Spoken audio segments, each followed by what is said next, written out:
And that's how I found myself on this train. On Ratchet's trail. The rest, you know. My identity is easily checked with the Berkshire Police. Thank you for your detailed account, Mademoiselle Locke. In addition to giving us crucial details of the investigation, you have made it clear that there are many who might wish to see Ratchet dead. I know you are innocent. Your forthright testimony and your movements, or lack of them, last night eliminate you from our list of suspects. I agree, without a doubt. Another detective will be great help to the investigation. Book. Although my friend certainly does not need any help. You are too kind. Thank you for believing me. I'd like to help in any way I can. Do not worry, Mademoiselle Locke. Already I see things more clearly. It's obvious whoever drugged you was trying to derail your investigation. You mean the person who did this to me is Ratchet's killer? Both Monsieur Michel and Fraulein Schmidt had the means and opportunity to drug you. While you get your strength back, I intend to interview them. Excellent idea, my friend. All this excitement has whetted my appetite. I'm sure Mademoiselle Locke won't say no to a good, invigorating meal. What? No. I want to hear what the conductor and Fräulein Schmidt have to say for themselves. It is my duty to ensure the well-being of the passengers. If Dr. Constantine has no objection, I will escort you to the restaurant car.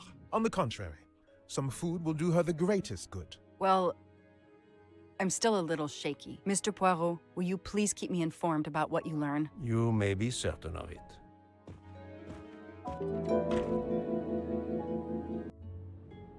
All right. So we just heard this whole story from Joanna.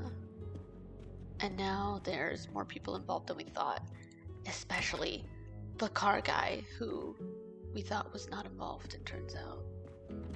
He's very much involved. Oh, is this our room? I always forget. Okay, what are we doing? Okay, interrogate Mr. Michel. Wonder why. I know Michel could have, but like. I have nothing to ask them at the moment. I should leave them alone. But I don't know. I don't suspect him. You know, but he has been the one to find like every single bad thing. I'm just biased right now, I guess. Miss Mead, come here. Good evening, Fräulein Schmidt. May I disturb you for a moment? You asked so politely, mein Herr, but I do not think I have a choice. I wanted to let you know that your roommate, Mademoiselle Locke, is awake. Ah, yes, I'm glad to hear that. I was worried about her. Did she tell you what had happened to her? Unfortunately, she doesn't remember much, but we found a residue of a sleeping pill in her cup of tea. Since you two were alone together in your room when she drank it, who else but you could have dragged her? Must I point out I do not make the tea on this train? You should question the conductor or the kitchen staff. Mademoiselle Locke could have died. Whoever drugged her must not feel any empathy for their fellow human beings, given the dose that Mademoiselle Locke ingested. She was close to death. Oh my God. What did I do? I didn't want to hurt her. Just have her sleep for a few hours while we had time. We? Time for what? Time for what, Madame Schmidt? You think I feel nothing? Nothing? That poor little girl. Indeed, that poor little girl. Fräulein Schmidt is somehow connected to the Armstrong case.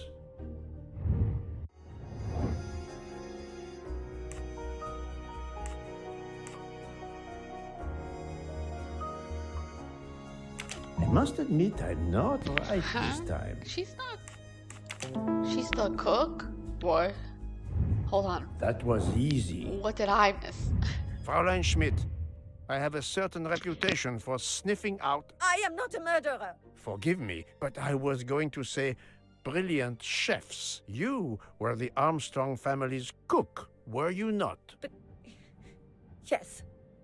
I was the cook of that lovely, lovely family. I'm sorry, but I must ask you to give me some time to collect myself. It wasn't supposed to be like this. My darling, my poor darling child. I will give you that time, Fräulein.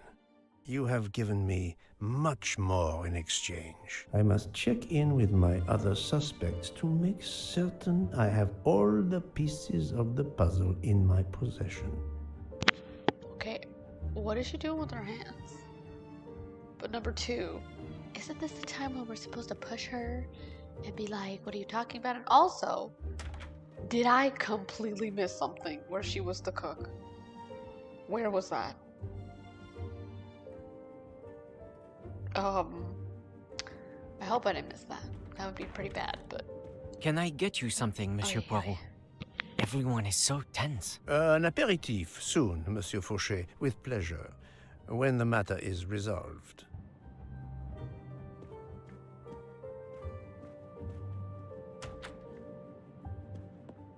Jean, you've mixed everything up again. Oh, I can't find the coffee liqueur for tonight's dessert.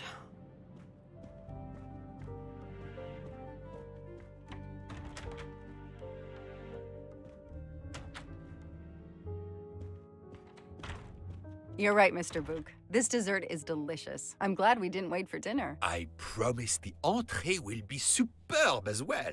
Detective Locke, you are recovering well, I see. Yes, I should be helping with the investigation. Do you know who drugged me? It is early yet for conclusions. When I return, then we shall see. Do not worry, Poirot. She is in good hands. Hotaru, Freya, and yours truly are looking after her.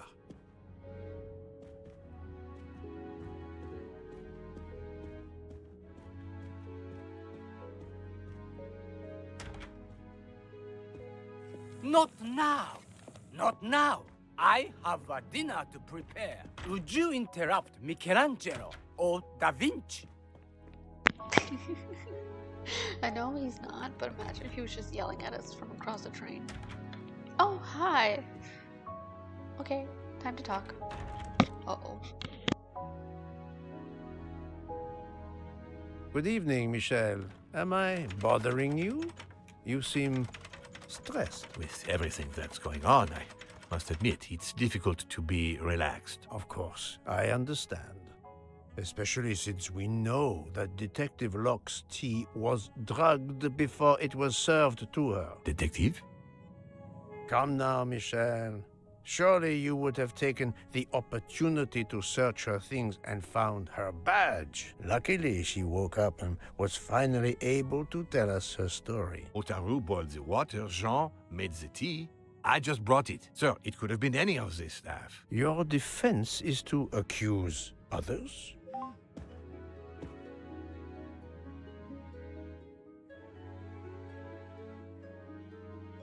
You have a network connection? No, And there it unfortunately. is. It's just an automatic reminder to pay my rent. I always forget, and my landlord complains. Pierre Michel had to be involved in Is that his the daughter? drugged tea, his post at the end of the hall, and now I know why I know more than one of those people on the screen.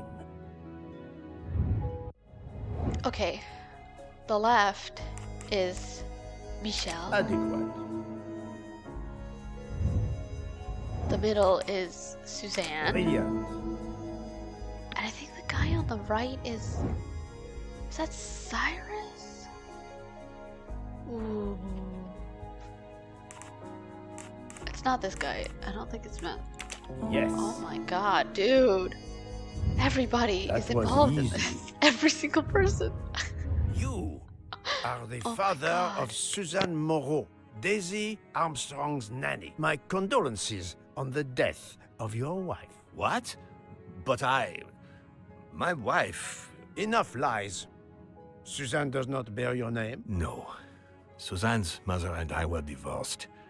Suzanne kept her mother's name. My most sincere condolences, Monsieur Michel, on the deaths of Suzanne and your wife. This job I loved them, but I was never there for them. Then, a year after the divorce, Solange became ill. Suzanne took her to this special hospital in the US. Got that job as Daisy's nanny. I understand your pain, and the reason that led you to drug Detective Locke. We really can't hide anything from you, can we? Many have been foolish enough to try and keep the truth from Hercule Poirot. Yes, I admit, I drugged the tea. But it was only to keep her quiet until I could... But she reacted so much to the sleeping pills. She was lucky, as are you, that she didn't die. To be frank, there is one more thing that puzzled me, but I think I understand now. Monsieur Hardman was Suzanne's fiancé. Huh. I have the impression my whole life to you is an open book. Yes, Cyrus was my daughter's fiancé. I almost consider Cyrus as my own son. Of course. What is that Much sound? more is clear now. I have been patient long enough. It is time to go and see what all the commotion is next door.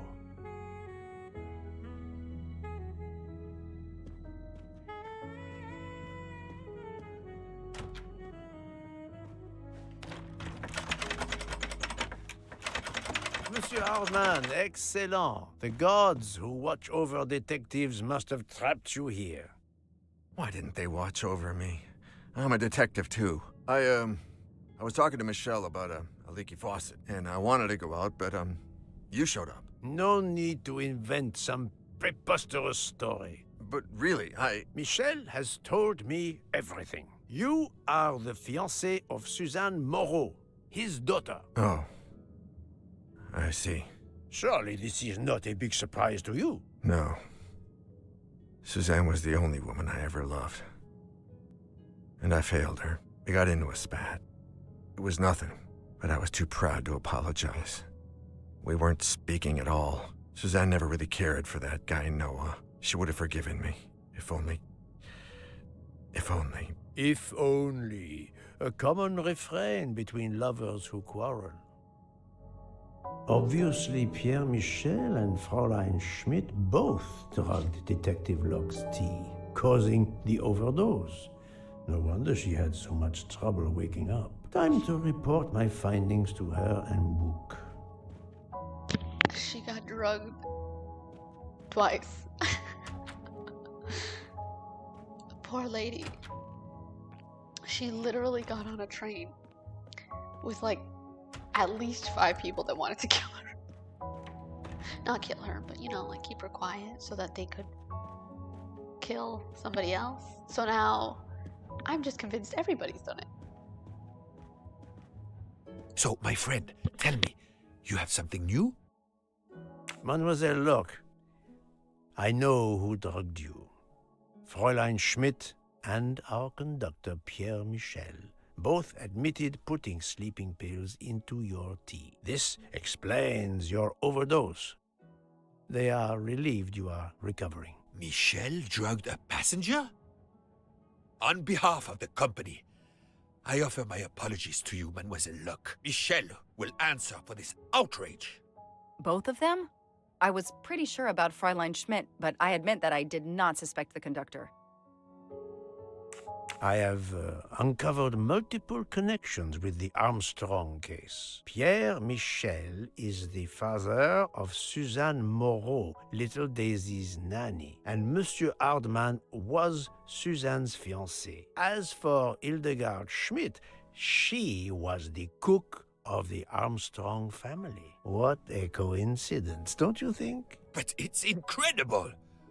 What are the odds that so many people linked to that tragic affair ended up on the same train? About the same as you winning the lottery, my friend. I wasn't the officer who interviewed Fräulein Schmidt back then, so she couldn't recognize me here on the train. How could they know who I was? There were other passengers who might have.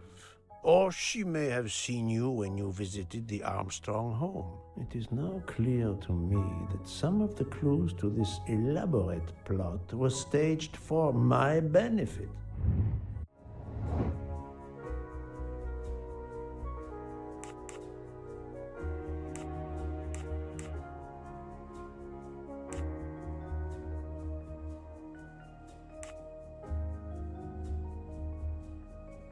Well, I assume that they wanted him to believe that the killer escaped, right? So that they wouldn't be suspected. So, okay, yeah. That's the right answer. Some clues and information collected so far could lead to a hypothesis. The murderer boarded the train in Vinkovsky, killed Ratchet, and then left the train immediately. How did you come to that possibility? Monsieur Hardman told me about a short man with a high-pitched voice who threatened Ratchet. Imagine for a moment that this man, wearing a wagon-lit conductor's jacket, killed him while Michel was on the platform at Vinkovsky. This murderer then hid the conductor's jacket in Detective Locke's room, then fled before the train left. Why choose Detective Locke's room? Why, indeed. Let me re-explain from the beginning. Okay, reconstruct the events of the false lead. So,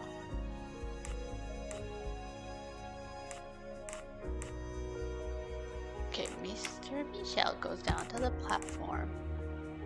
The murderer boards the train disguised as the conductor.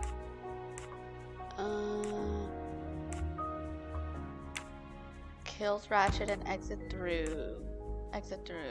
Hovers room. Okay. Leaves the knife there, losing a jacket button in process. Okay, then he takes the jacket off. He gets off the train, and then Pierre Michel gets back on. Yeah. Et voilà. Mon Dieu! Oui! That must be it! Everything fits so well! It fits too well, my friend. Other clues lead to a second hypothesis, much more plausible.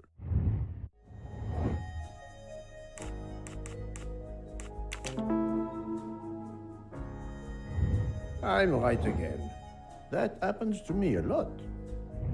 So, we have multiple murderers, all related to the Armstrong case. The murderer from Vinkovsky was a fabrication to turn suspicion away from those on the train.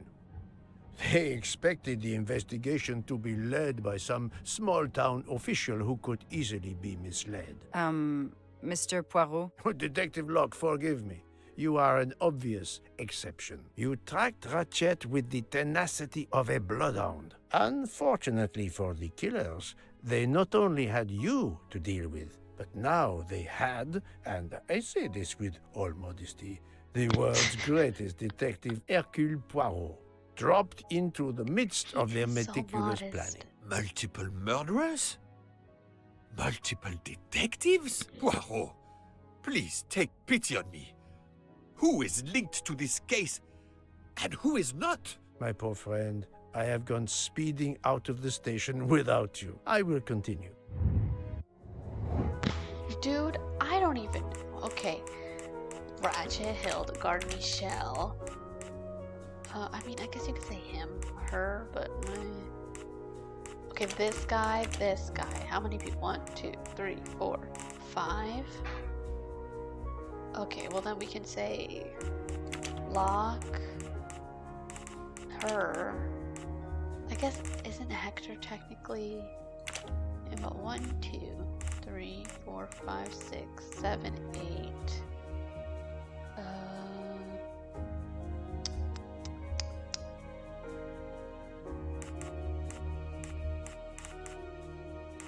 It's not Gret. Oh, Hubbard. Yeah. I must admit I'm Okay, not who- right this time. Okay, it's not Hubbard. Masterman? No, Okay. not good. What am I missing? What am I missing? Helena.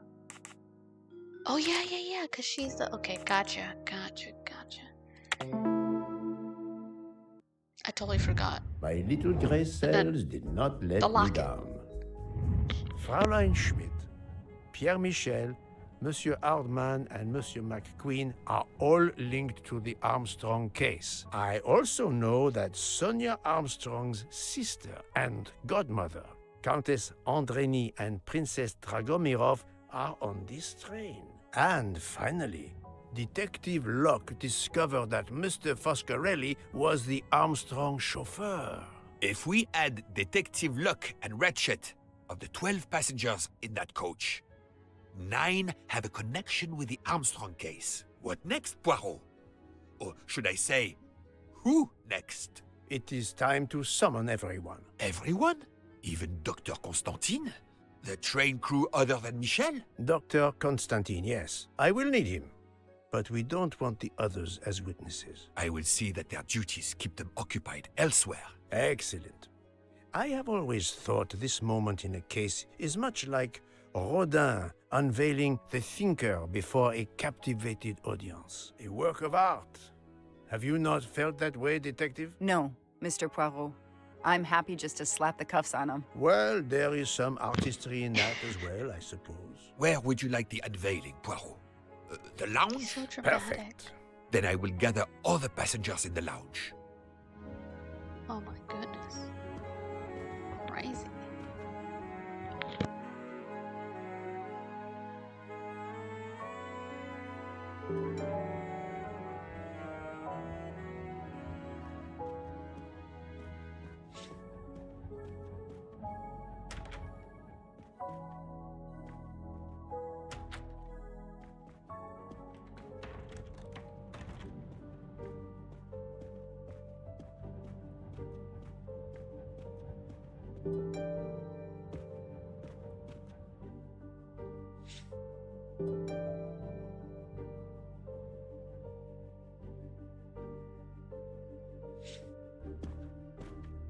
Monsieur Bouc, are the train crew locked in their quarters? Yes, they are. Then the stage is set for the final act. Ladies and gentlemen, I have gathered you together to hear my reconstruction of the murder of Samuel Edward Ratchet, also known as Cassetti. There is not one, but 2 possible solutions of the crime. I shall put them both before you, and I shall ask Monsieur Bouc and Dr. Constantine here to judge which solution is the correct one. 2 solutions? Mr. Poirot, I am hardly qualified. Nevertheless, your assistance is required. Now, you all know the facts of the case. Ratchet was found stabbed to death this morning. He was last known to be alive at 12:37 a.m. last night, when he spoke to the wagon-lit conductor through the door. His watch was found to be badly dented, and it had stopped at 1:15. Dr. Constantine, who examined the body, puts the time of death as having occurred between midnight and 2 in the morning. At half an hour after midnight, as you all know, the train ran into a snowdrift. After that time, it was impossible for anyone to leave the train. So, here is my first theory.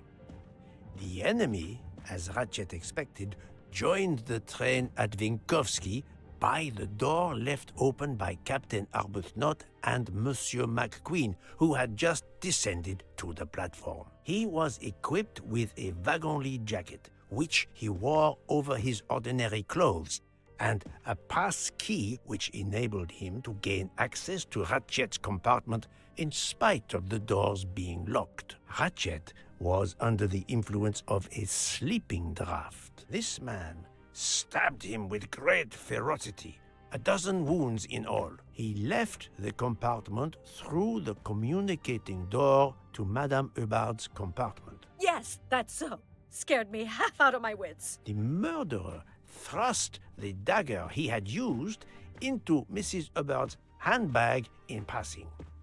Without knowing it, he lost a button of his uniform. Then he slipped out of the compartment and along the corridor. He put the uniform jacket into Detective Locke's suitcase to cast suspicion on her. And a few minutes later, dressed in his ordinary clothes, he left the train just before it started off again, using the same means for egress, the door near the dining car.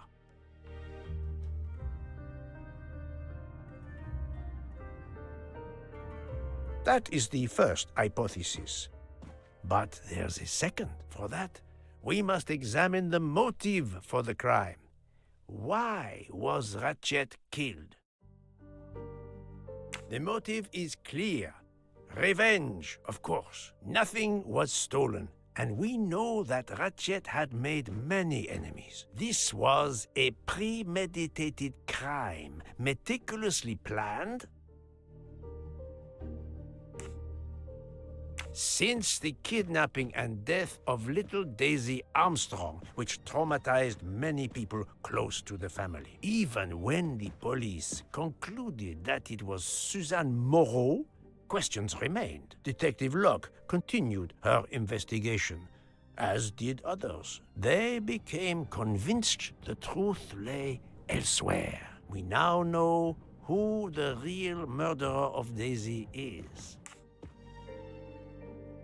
It is clear now that Daisy's killer was Ratchet, also known as Cassetti and Michael Clark and how many other names. But of course, many of you have known this for a long time. It is obvious that the 12 stab wounds are not a random number. Dr. Constantine's analysis revealed that some stab wounds appeared to have been caused by a right-handed attacker.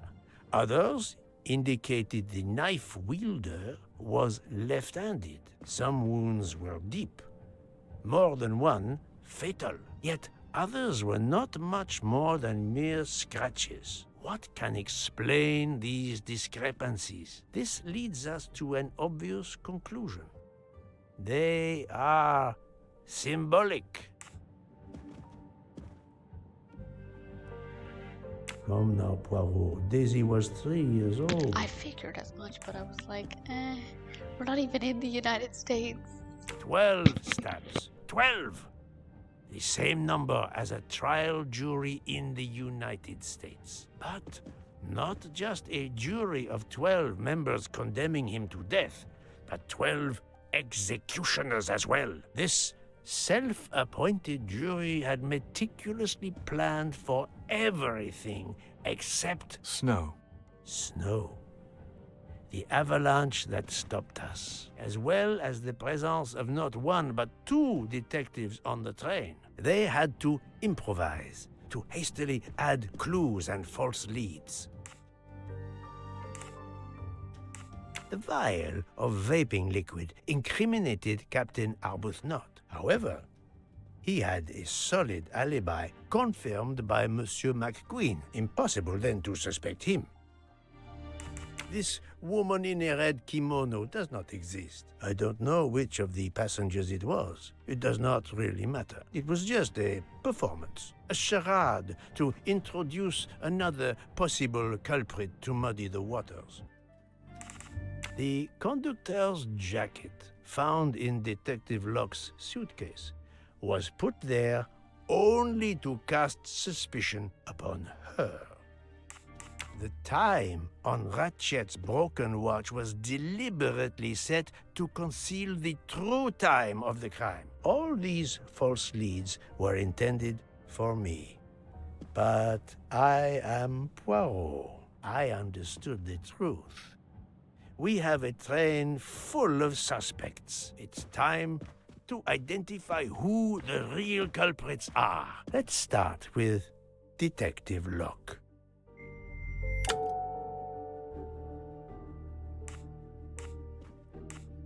Planting the conductor's jacket in her suitcase was an attempt to implicate Detective Locke, but she couldn't fake her drugged condition. Dr. Constantine can testify that the drugged tea incapacitated her for hours, and she had 2 relapses. Let us move on to Monsieur McQueen. When I told him about Cassetti, he looked very surprised that I managed to make the connection between him and the Armstrong case. He told me, "But I thought we had..." I think he meant, "You thought you didn't leave any real clues linking the murder to the Armstrong kidnapping. Moreover, you insisted that Ratchet did not speak French when you knew I had heard a voice calling out in French that was supposed to be Ratchet. You took some pleasure in leaving me false clues, I think. It was quite annoying. But you told me yourself that your father was the district attorney who handled the Armstrong case." The case haunted my father. At first, he believed Suzanne Moreau had helped her boyfriend, Noah, to kidnap Daisy, even though there were questions that went unanswered, and a young policewoman refused to let it go, continuing to find discrepancies, but never enough to reopen the official investigation. That policewoman sits there. Her name is Joanna Locke. Then tell him. Tell him how in the end my father believed you, how he resigned a job that he loved, racked with guilt that he may have let that monster go free. He died young, broken, his faith in justice broken. That's what Ratchet did to him. Thank you for your honesty, Monsieur McQueen. Your father is one more victim of the man who called himself Ratchet. Now, I will turn to Ratchet's valet, Monsieur Masterman. I don't think so. No, Poirot. Oh, Remember yes, Ratchet's yes. sleeping pills. Okay, sorry, jeez. If you knew, why you asking me? Ratchet sensed danger close to him and naturally wanted to stay awake. You gave him sleeping pills without his knowledge. Once he was sound asleep, you could do what you had to do in peace. Sir, I'll tell you the truth. I was Colonel Armstrong's adjutant in the war, sir, and afterwards, I was his valet in New York. I'm afraid I concealed the fact this morning. It was very wrong of me, sir, but I knew how suspicious it would look. Is that all you have to say? That's all, sir. Now, to leave no suspicious stone unturned, let us move on to Monsieur Bouc. What? Me? A suspicious stone?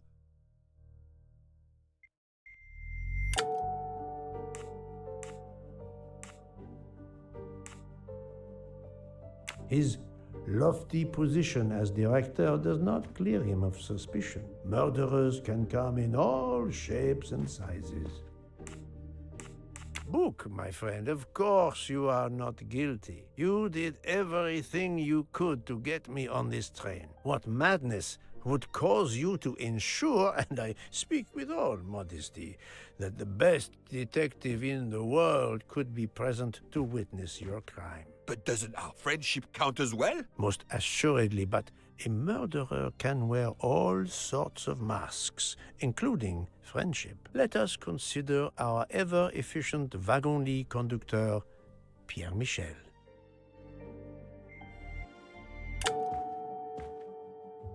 Your admission that you drugged Detective Locke immediately incriminates you, but the murder could not have been possible without your very capable assistance. Your knowledge of train procedures made the murder possible, and your position in the corridor of the train allowed you to be the perfect alibi for several passengers.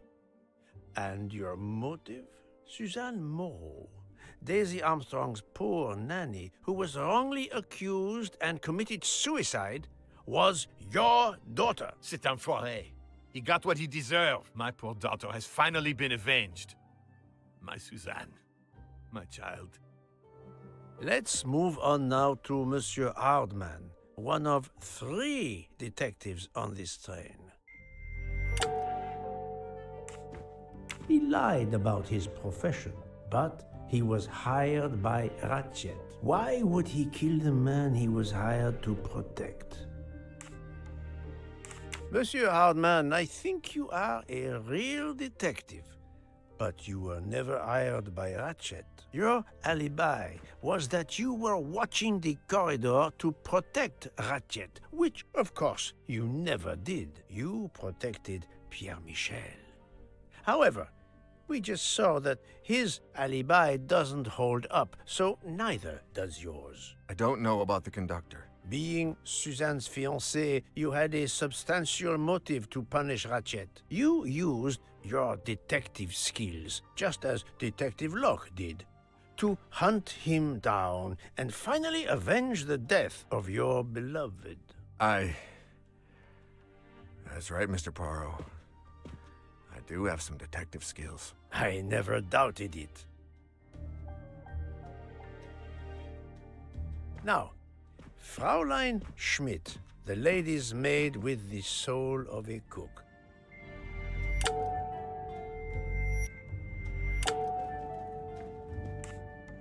Fraulein Schmidt, you told me of your remorse for drugging Detective Locke. I believe you are sincere. However, as the cook of the Armstrong family, you experienced the drama from within. The death of Daisy, then Sonia Armstrong, who died in childbirth, and finally, Suzanne and John Armstrong. So much misfortune in that poor family. The death of this criminal is only justice. Let us move on to Countess Andreni. I was impressed by the earnestness of her husband when he swore to me solemnly on his honor that his wife never left her compartment that night. Should I believe it? Even if it seems logical, it's more complicated than that. I believe Countess Andreni.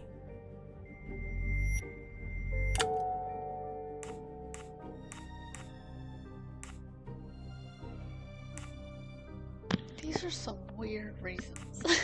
Countess Andreni, being Sonia Armstrong's sister, you had every reason in the world to want to avenge her. But you were incapable of stabbing someone, even after what he had done to you and your family. The night of the crime, you simply took a sleeping pill. I appreciate the irony that nearby, Detective Locke was also in a drugged sleep.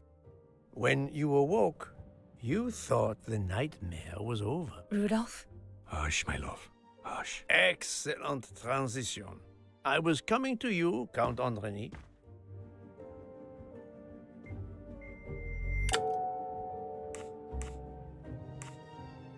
"12 people, a jury. This was very important to all of you. If Countess Andreni did not stab Ratchet, someone had to take her place. And you, Count, the beloved husband. I've seen how fiercely you love and protect your wife. Enough! I would do anything for Helena. Anything. Even that. Yes, even that. Let's move on to Monsieur Foscarelli.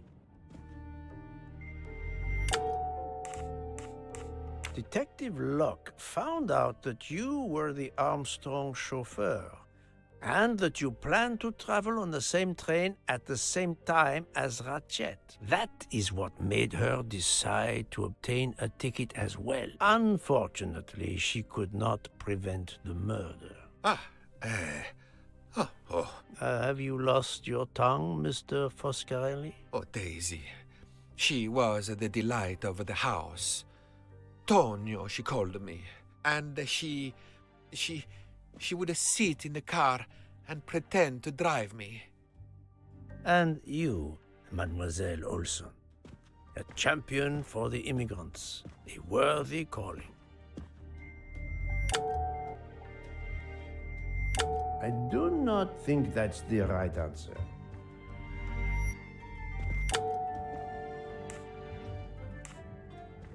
Mademoiselle Olson, you supported Madame Hubbard's story about her connecting door latch, a story that I later demonstrated to be impossible. So, You deliberately lied to me, and you also lied about Mademoiselle Debenham's whereabouts. Enough! I can't take this anymore. I know what you want from me, Mr. Poirot. Very well. Here it is. She was my little Daisy, my angel, so patient. When I patched a scrape or took her temperature, that was my job. But she was so much more to me. She was a shining light in an ever-darkening world. I've tried to honor her by caring for children who have lost everything. Thank you, Mademoiselle Olsen. You too shed light on your part totally in this forgot mystery. about that whole thing. She was the nurse, yeah. You were Daisy Armstrong's nurse. I will ask you no more questions. It is enough that you have admitted what I know to be the truth, and I understand. Let's move on. Dr. Constantine. You suspect me? I know none of these people. I didn't know Ratchet either, and I've taken a solemn oath to help people, not murder them.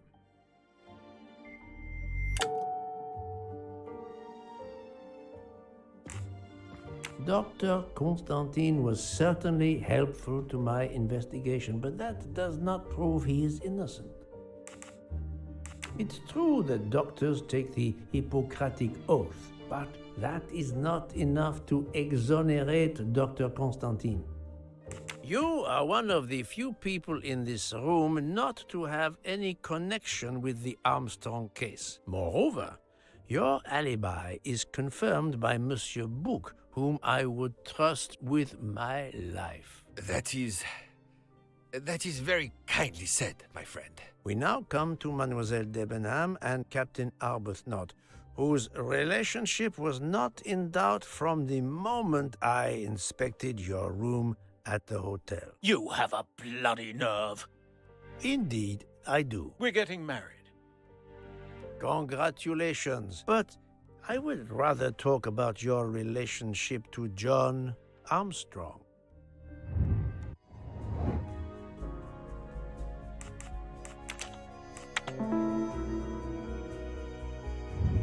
Et voilà.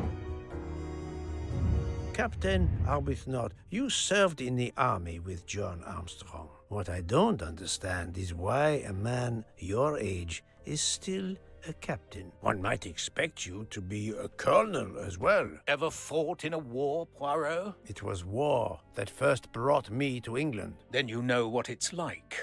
There's a shattering sound, and death, and mistakes, acting on intelligence that proved to be wrong. I sent a patrol to their death. Good men, brave men, wasted. John testified on my behalf at a court-martial. I'm not a colonel. I don't deserve to be, you bloody fool. But I'm also not in prison. John remained my best friend until...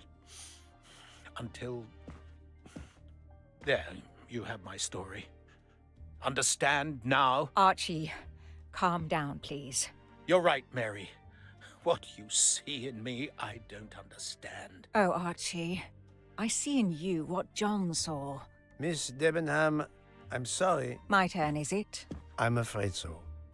And you have caused me quite a puzzlement. Your connection with the Armstrong family was not obvious. Then I remembered the job you currently hold.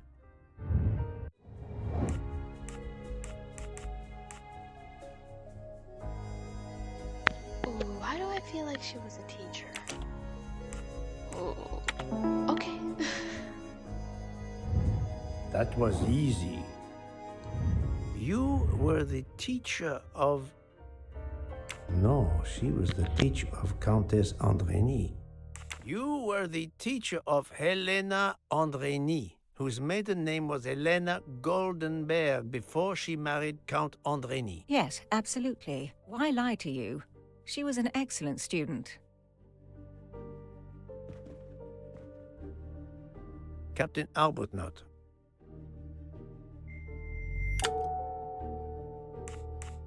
You had one of the strongest alibis, thanks to Mr. McQueen. But his testimony melted like a snowflake. mistake. There went your alibi. Poof! Unless you have another one.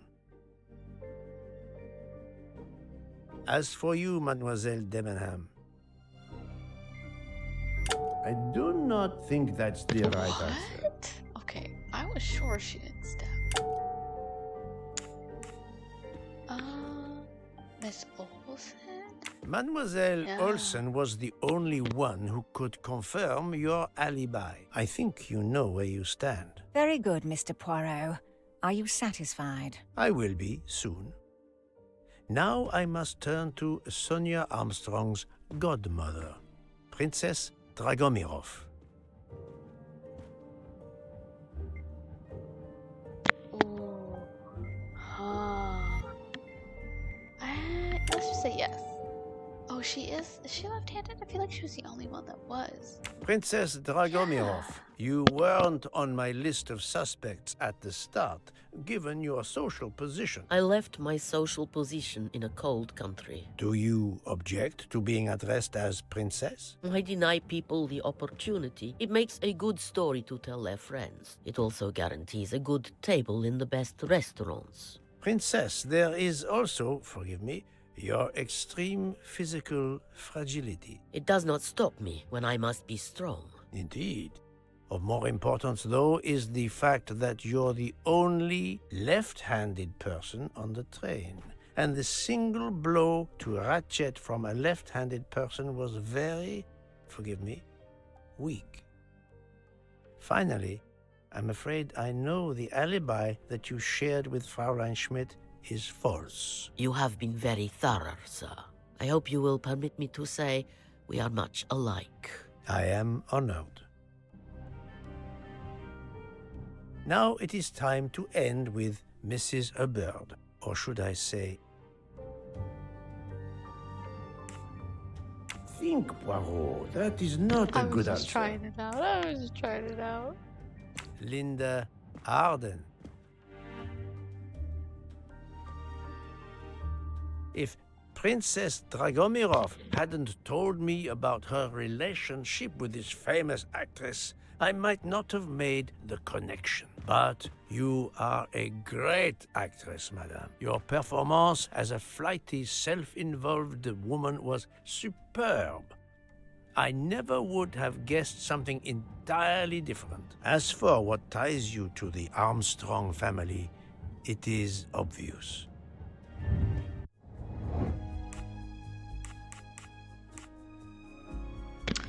I don't know. Okay, definitely not the mother. Don't know. Don't know. Oh no.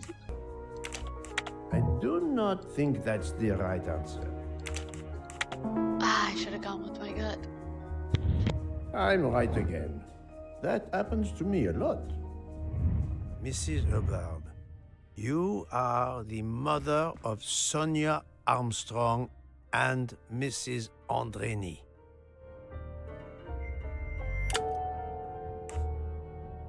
Madame Hubbard, you really are a remarkable actress. You put so much effort into your character and into staging the murder. I saw it as a perfect mosaic, each person playing his or her allotted part. So carefully arranged that if suspicion should fall on any one person, the evidence of one or more of the others would clear the accused person and confuse the issue. Everything was meticulously planned.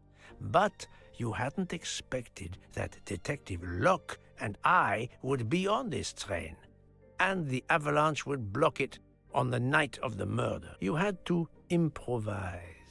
But again, improvisation would be another of your skills as an actress. So you came up with the story that the latch on the door that communicated with Ratchet's compartment was hidden by the handbag. I always fancied myself in comedy parts. That slip about the sponge bag was silly. Shows you should always rehearse properly. You know all about it, Mr. Poirot. You're a very wonderful man, but even you can't quite imagine what it was like. That awful day. I was just crazy with grief. So were the servants. We decided then and there that the sentence of death that Ratchet had escaped had got to be carried out. There were 12 of us, or rather 11. Suzanne's father was over in France, of course. First, we thought we'd draw lots as to who should do it, but in the end we decided on this way. It was the driver, Antonio, who suggested it. Mary worked out all the details later with Hector McQueen. It took a long time to perfect our plan. We first had to track Ratchet down. Hardman managed that in the end. Then we had to try and get Edward and Hector into his employment. Well, we managed that. Then we had a consultation with Suzanne's father. Captain Arbuthnot was very keen on having 12 of us. He seemed to think it made it more orderly. He didn't like the stabbing idea much. But he agreed that it did solve most of our difficulties. Well, Suzanne's father was willing. Suzanne had been his only child. We knew from Hector that Ratchet would be coming back from the east sooner or later by the Orient Express. With Pierre Michel actually working on that train, the chance was too good to be missed. My daughter's husband had to know, of course, and he insisted on coming on the train with her. Hector wrangled it so that Ratchet selected the right day for traveling when Michel would be on duty. And then, at the last minute, you came. For the rest of the story, you worked out everything, Mr. Poirot. You were right about all of us. What are you going to do about it? If it must all come out, can't you lay the blame upon me, and me only? I would have stabbed that man 12 times willingly. It wasn't only that he was responsible for my daughter's death, and her child's, and that of the other child who might have been alive and happy now. It was more than that. There had been other children kidnapped before Daisy, and there might be others in the future. Society had condemned him. We were only carrying out the sentence, but it's unnecessary to bring all these others into it. All these good, faithful souls. You are a director of the company, Monsieur Bouc. What do you say?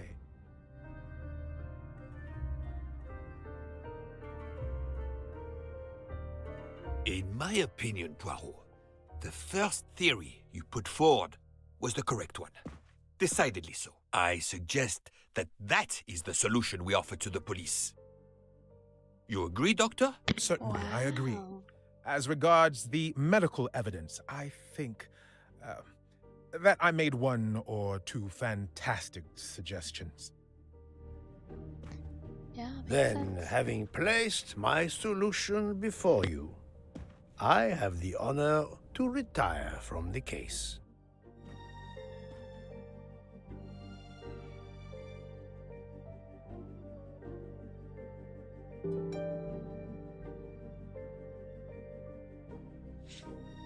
Wow, that was so good. I wonder when they're gonna move the train. Oh, that was so nice. Great mystery. Oh, what is that? Oh, the time for the murder.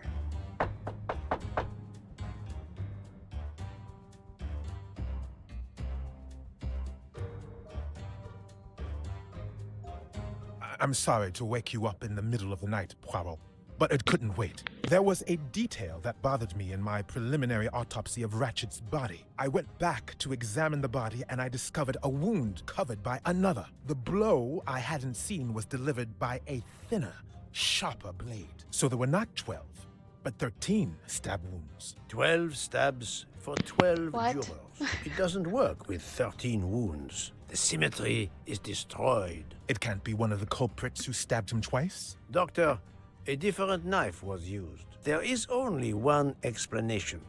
Somehow, some way, there is a 13th murderer on this train.